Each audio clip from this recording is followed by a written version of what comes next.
Pada kesempatan ini kita akan bahas tentang keajaiban istighfar.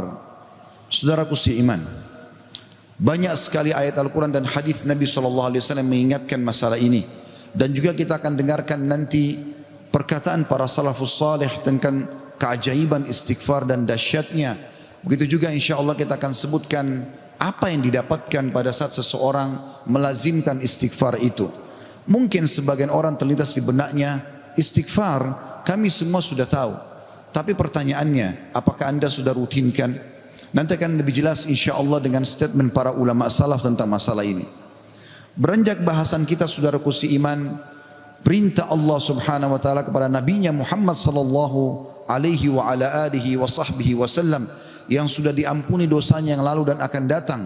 Allah berfirman, A'udzu billahi minasyaitonir rajim, dalam surah An-Nasr ayat 3, fasabbih bihamdi rabbika wastaghfir innahu kana ghaffara.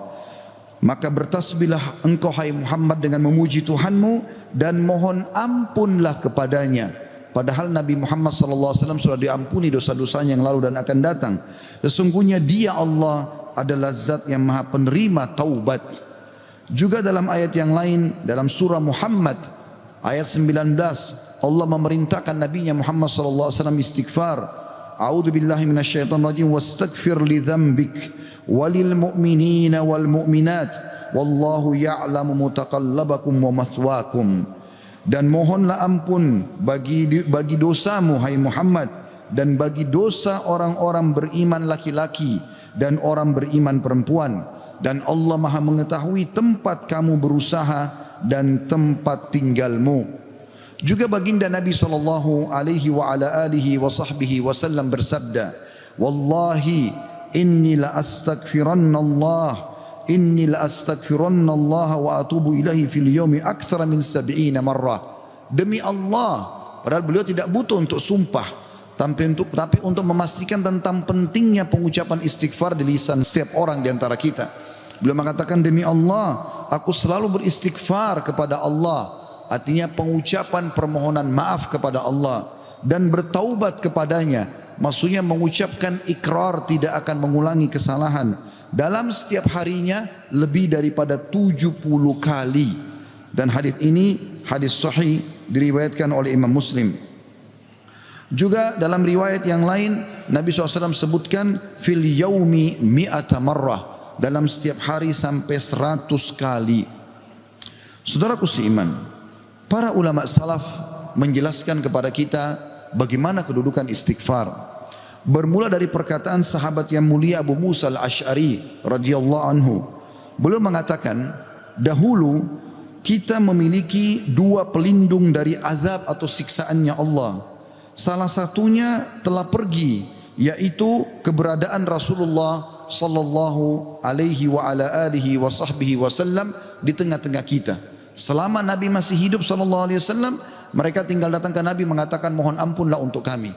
Tapi sekarang Nabi sudah meninggal, maka sudah hilang satu kesempatan itu untuk menghilangkan azab, gangguan, gempa, banjir, bencana, kesulitan, wabah seperti sekarang. Dan tersisa satu, yaitu istighfar. Apabila ia juga telah pergi dari lisan seseorang di antara kita, maka niscaya kita binasa. Rabi' ibn Haytham rahimahullah, seorang ulama tabi'in berkata, merendahlah kalian kepada Rabb kalian, berdoalah kepadanya dikala senggang, maka Allah telah berfirman dalam hadis qudsi, man da'ani fir rakha'i ajabtuhu fi syiddah. Siapa yang memohon kepadaku pada saat dia senggang, aku akan penuhi kebutuhannya pada saat lagi sempit. Wa man sa'alani a'taitu, dan siapa yang memohon kepadaku pasti aku akan beri, kata Allah. Wa man tawadha'a li rafa'tu, dan siapa yang merendah karena aku akan angkat derajatnya. Wa man tafarraga li rahimtu, dan siapa yang meluangkan waktu untuk ibadah kepadaku, aku akan kasihi dia. Wa man istaghfarani ghafartulah, dan siapa yang memohon istighfar kepadaku, memohon ampun, aku pasti akan memaafkan kesalahannya. Sahal radhiyallahu anhu telah berkata tentang istighfar dalam menghapus dosa. Beliau mengatakan, Permulaan istighfar adalah pengampunan atau memanggil Allah. Kemudian akan bergantung kepada Allah, lalu kemudian tidak akan mengulangi kesalahan-kesalahan. Ibnul Jauzi berkata rahimahullah, iblis berkata, aku membinasakan anak cucu Adam dengan dosa, dan mereka membinasakanku dengan istighfar dan ucapan la ilaha illallah. Manakala aku melihat hal itu pada mereka, aku tanamkan hawa nafsu pada mereka, di mana mereka berbuat dosa tapi mereka tidak beristighfar, karena mereka mengira diri mereka telah berbuat baik. Dan kata para ulama menanggapi statement Ibnu Jauzi rahimahullah, yang pertama syaitan tanamkan adalah supaya manusia lalai berbuat dosa. Pada saat dia sudah berbuat dosa, syaitan akan lalaikan dia supaya tidak istighfar, karena istighfar adalah kata kunci dihilangkan dosa tersebut dan akhirnya azab Allah tidak datang. Qatadah rahimahullah berkata, Al-Quran menunjuki kalian penyakit dan juga obat sekaligus untuk menyembuhkan kalian. Penyakit kalian adalah dosa-dosa, dan obat penyembuh kalian adalah istighfar. Permasalahan apapun akan selesai dengan istighfar. Andai saja sebuah wilayah disepakati dari pemimpinnya sampai masyarakatnya memasyarakatkan dan membudayakan istighfar di lisan mereka, di meja-meja makan mereka, di halaman rumah mereka, di meja-meja kerja mereka, di masjid mereka, di pasar mereka, demi Allah wahai saudaraku seiman, permasalahan di wilayah itu akan selesai semuanya dan rezeki akan terbuka seluas-luasnya. Anda akan dengarkan nanti kurang lebih 9 manfaat daripada istighfar itu sendiri. Ali radhiyallahu anhu berkata, sahabat Nabi yang mulia ini berkata, yang aneh adalah orang yang binasa padahal keselamatan ada bersamanya. Orang bisa kena gempa, banjir, penyakit kronis, kemiskinan, kesusahan hidup. Kata Ali radhiyallahu anhu, yang aneh adalah orang yang binasa padahal keselamatan ada bersamanya.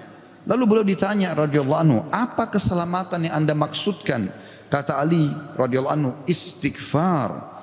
Beliau juga berkata, tidaklah seorang hamba diilhami oleh Allah subhanahu wa ta'ala untuk beristighfar. Allah tidak mudahkan lisan Anda mengatakan astagfirullah, itu saja. Kata beliau, kecuali Allah memang berkehendak untuk menyelamatkannya atau tidak mengazabnya. Seseorang soleh juga berkata, hamba berada di antara dosa dan nikmat, keduanya tidak akan menjadi baik kecuali mensyukuri nikmat dan istighfar dari dosa-dosa.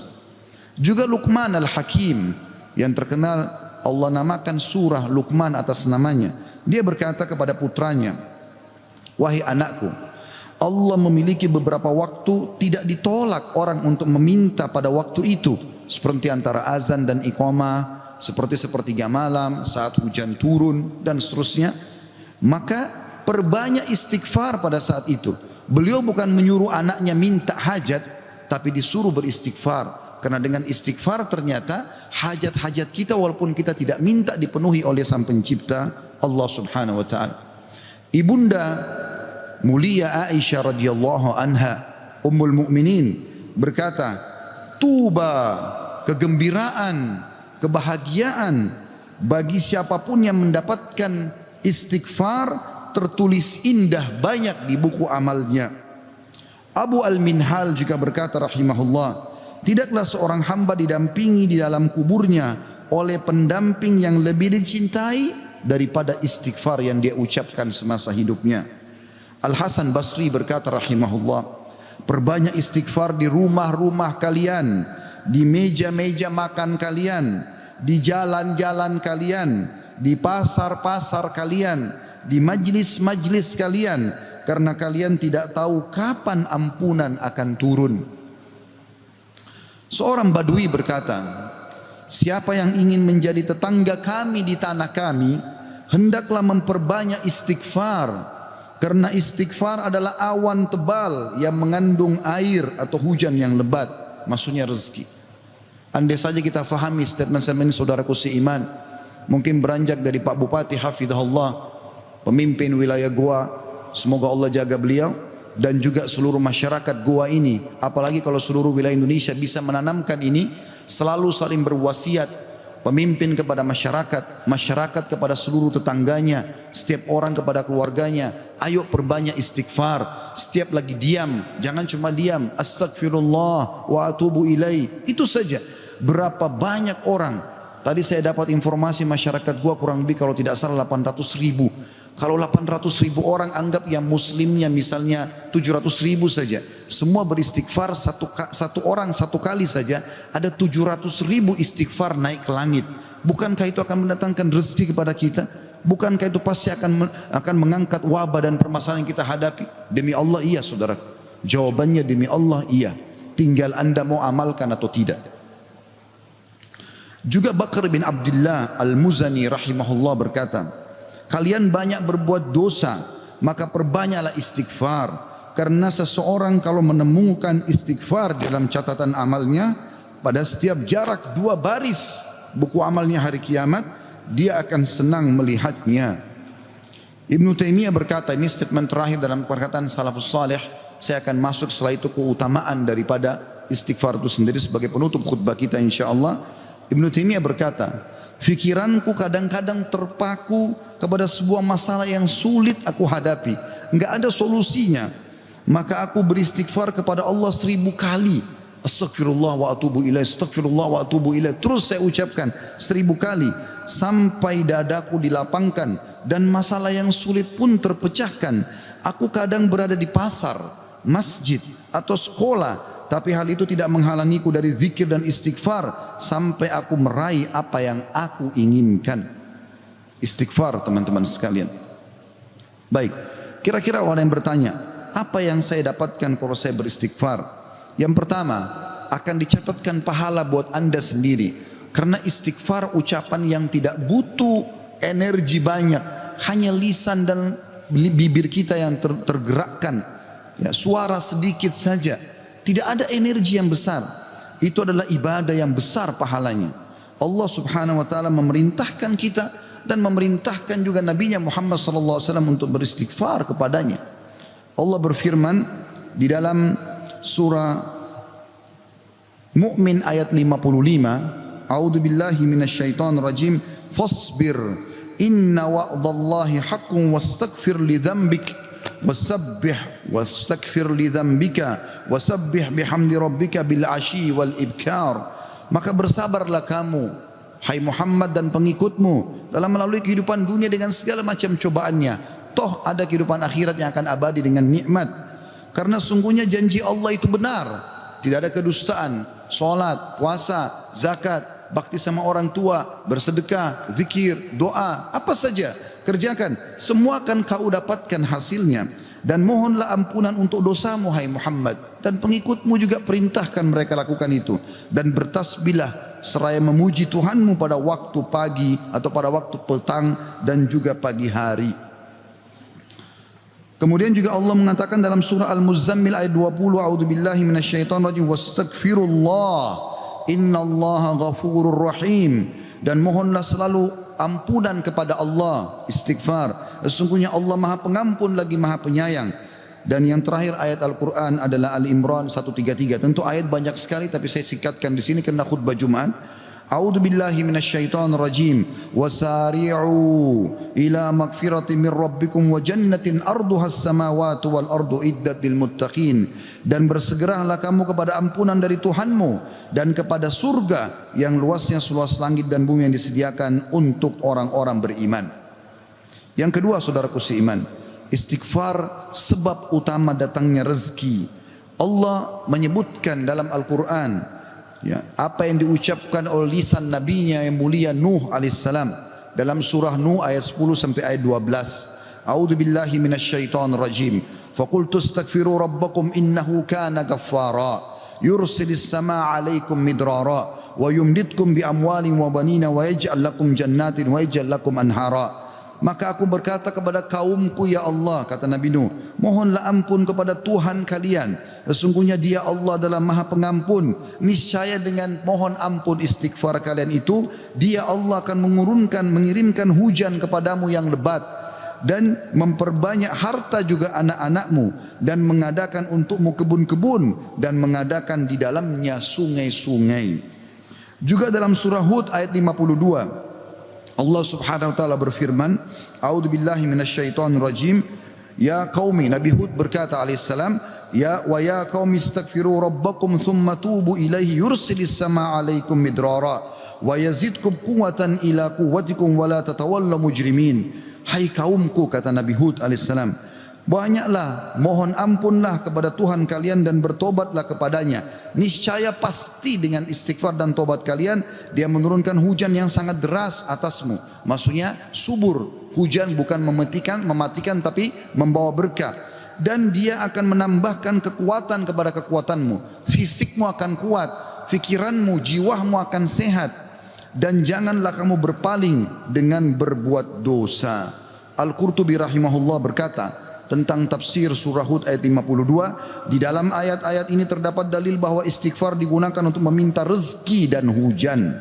Juga Ibnu Katsir berkata rahimahullah dalam tafsir beliau surah Hud ayat 25, jika kalian bertobat dan memohon ampunan kepada Allah serta kalian mentaatinya, niscaya Allah akan memperbanyak rezeki kalian, memberikan kalian minum dengan nikmat-nikmat langit, mengeluarkan untuk kalian nikmat-nikmat bumi, menumbuhkan untuk kalian tumbuh-tumbuhan, mengalirkan untuk kalian air, dan menjadikan untuk kalian kebun-kebun. Di dalamnya terdapat berbagai macam buah-buahan, dan Dia menyelingi di antara kebun-kebun tersebut sungai-sungai yang mengalir.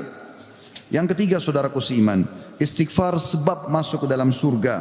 Sebagaimana kita sudah tahu bersama-sama, salah satu zikir pagi dan petang yang sangat dianjurkan adalah membaca Sayyidul Istighfar, tuannya istighfar, yaitu lafadznya sebagaimana dinukil dari Nabi SAW. Beliau mengatakan, Allahumma anta rabbi, la ilaha illa anta khalaqtani, wa ana abduka wa ana ala ahdika wa wa'dika mastata'tu, a'udhu bika min syarri ma sana'tu, abu'u laka bi ni'matika alayya wa abu'u bidzambi, faghfirli fa innahu la yakfiru dhunuba illa ant. Yang artinya, ya Allah, sungguhnya Engkau adalah Rabbku, penciptaku. Tidak ada Tuhan yang berhak disembah kecuali Engkau. Engkaulah yang telah menciptakanku dan aku adalah hambamu. Aku senantiasa berada dalam perjanjian bersamamu. Maksudnya mentauhidkan Allah dan tidak bermaksiat. Dan aku yakin akan janjimu tentang pahala bagi orang mukmin semampuku. Aku berlindung kepadamu dari kejelekan yang aku perbuat. Aku mengakui nikmatmu kepadaku serta aku mengakui dosaku. Oleh karena itu ampunilah aku, karena sungguhnya tidak ada yang mengampuni dosa kecuali Engkau. Kata Nabi SAW, siapa yang mengucapkan ini, man qalaha minan nahari mukinan, dia yakin, besok dia ucapkan di siang hari atau pagi hari dengan yakin dalam hatinya, famata min yaumihi, kemudian dia meninggal pada hari itu, qabla an yumsiya, sebelum tiba di sore hari, fahuwa min ahlil jannah, dia pasti masuk ke dalam surga. Wa man qalaha minal laili wa huwa muqinun biha, dan siapa ucapkan walaupun sekali saja di malam hari, famata, maka kemudian dia mati, qabla an yusbih, sebelum dia tiba pagi hari, fahuwa min ahlil jannah. Yang keempat, istighfar adalah sebab dihapuskannya dosa. Mohon maaf kalau sedikit panjang, saya minta waktu sekian beberapa menit lagi. Kata ada berkata radhiyallahu rahimahullah, sesungguhnya Al-Quran menunjuki kalian tentang penyakit dan penyembuhannya, yaitu dosa adalah penyakit dan penyembuhannya adalah istighfar. Allah berfirman, a'udzubillahi minasyaitonir rajim, dalam surah Al-Imran 135, walladzina idza fa'alu fahishatan aw zalamu anfusahum dzakarullaha fastaghfaru lidzunubihim wa man yaghfiru dzunuba illallah wa lam yusirru ala ma fa'alu hum ya'lamun. Dan juga orang-orang yang apabila mengerjakan perbuatan keji dan menganiaya diri mereka, kalau mereka buat dosa, maka mereka ingat kepada Allah lalu mereka memohon ampun terhadap dosa-dosa mereka, dan siapa lagi yang dapat mengampuni dosa selain Allah, dan mereka terus mereka tidak meneruskan perbuatan dosa itu sedang mereka mengetahuinya. Kemudian teman-teman sekalian, selanjutnya adalah yang kelima, istighfar mencegah hukuman dari Allah Subhanahu wa taala.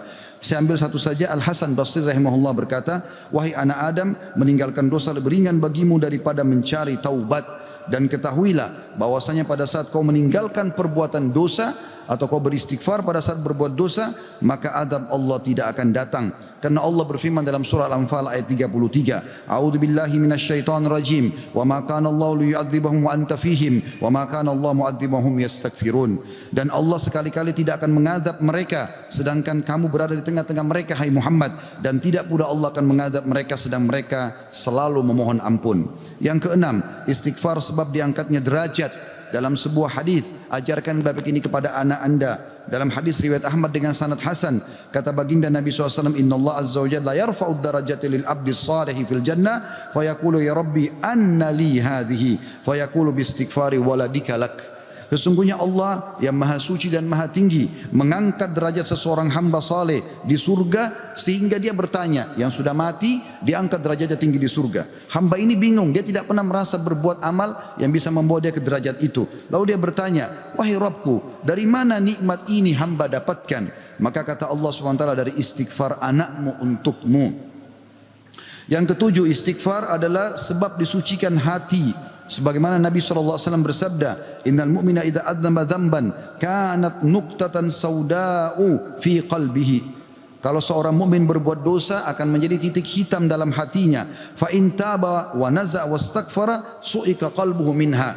Kalau dia bertaubat kemudian dia beristighfar kepada Allah, meninggalkan dosanya, maka akan diangkat noda hitam itu dalam hatinya. Fa in zadat hatta taglufa qalbuhu fadzalika ar-rana alladhi dzakarahu Allah fi kitabihi kalla barrana ala qulubihim ma kanu yaksibun. Dan kalau seandainya dia bertaubat dan meninggalkannya serta beristighfar, hatinya kembali bersih darinya, dan kalau dia tambah melakukan dosa, maka bertambah pula titik hitam itu sampai menutupi seluruh hatinya.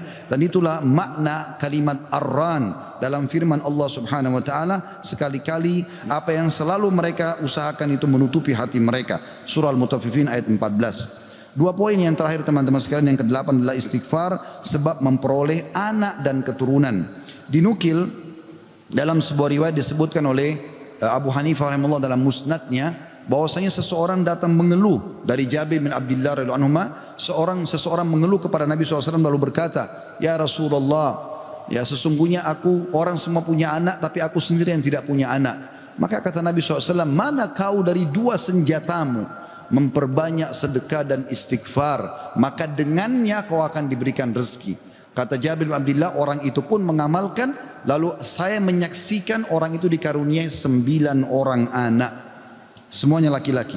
Kesembilan dan terakhir adalah istighfar sebab menikmati kesehatan dan kekuatan. Sebagaimana dijelaskan dari dalam surah Hud ayat 52, dan sudah saya bacakan tadi ayatnya, saya tidak ulangi, tapi potongan ayatnya adalah yazidkum quwwatan ila quwwatikum. Istighfar menyebabkan bertambahnya kekuatan di atas kekuatan. Izinkan saya teman-teman sekalian menyampaikan sebuah kisah yang berhubungan dengan masalah ini, atau dua buah kisah ringkas. Ada seseorang di Irak dulu pernah berdagang, kemudian dia menemukan semua pedagang di pasar laku barangnya kecuali dia, dan dia orang miskin. Dia mengatakan, saya pun duduk di dekat barang saya sampai menjelang sore belum laku-laku.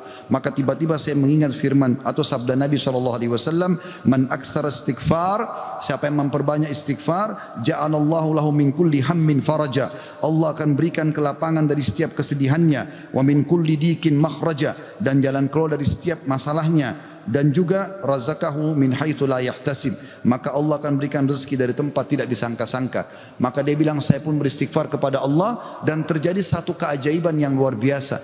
Ternyata datang kepadaku hampir seluruh pedagang pasar datang, dan mereka memperebutkan barang daganganku.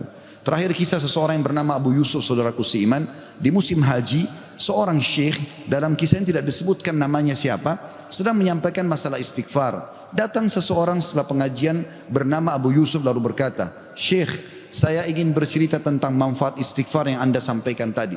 Kata syekhnya, silakan.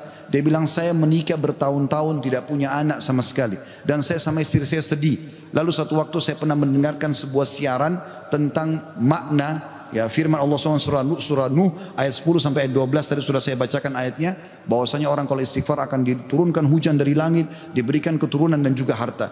Lalu saya mengatakan kepada istri saya, wahai Ummu Yusuf, ayo kita istighfar, sudah bertahun-tahun kita berusaha berobat sana sini tidak punya anak. Maka dia sama istrinya yang mengatakan, kami pun beristighfar tidak mengenal waktu, tidak mengenal tempat kecuali di WC. Kita tidak baca di WC, di tempat tidur, di ruang makan, di halaman selalu baca. Dan subhanallah kata dia Syekh, bulan itu Ummu Yusuf hamil dan lahirlah Yusuf. Begitu selesai hamil lagi masa nifas, saya bilang Ummu Yusuf, kita sudah bertahun-tahun tidak punya anak, ayo kita istighfar kepada Allah untuk anak yang kedua. Kata dia, Anda tahu Syekh, selesai nifas Ummu Yusuf hamil dan kami dapat lagi anak kedua, dua-duanya laki-laki.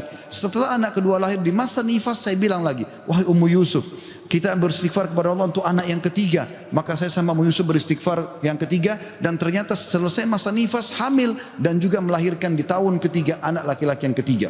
Kata syekhnya, semoga Allah berkahi. Itu betul-betul firman Allah. Allah mengatakan Allah tidak akan pungkiri janjinya. Dia mengatakan belum selesai kisah saya Syekh. Setelah itu Ummu Yusuf berkata, wahai Abu Yusuf, kita berhenti dulu istighfar untuk mohon anak, istighfar untuk yang lainnya, tapi permohonan anak berhenti dulu sampai anak-anak besar. Kami sepakat 2-3 tahun kemudian saya mengatakan, Ummu Yusuf, sekarang saatnya kita minta agar Allah berikan kita anak perempuan yang cantik dan salihah. Maka kami pun beristighfar dan ternyata Ummu Yusuf hamil, dan sekarang saya di musim haji, wahai Syekh, sedang datang bersama Ummu Yusuf yang baru saja melahirkan bersama dengan bayinya, bayi perempuan.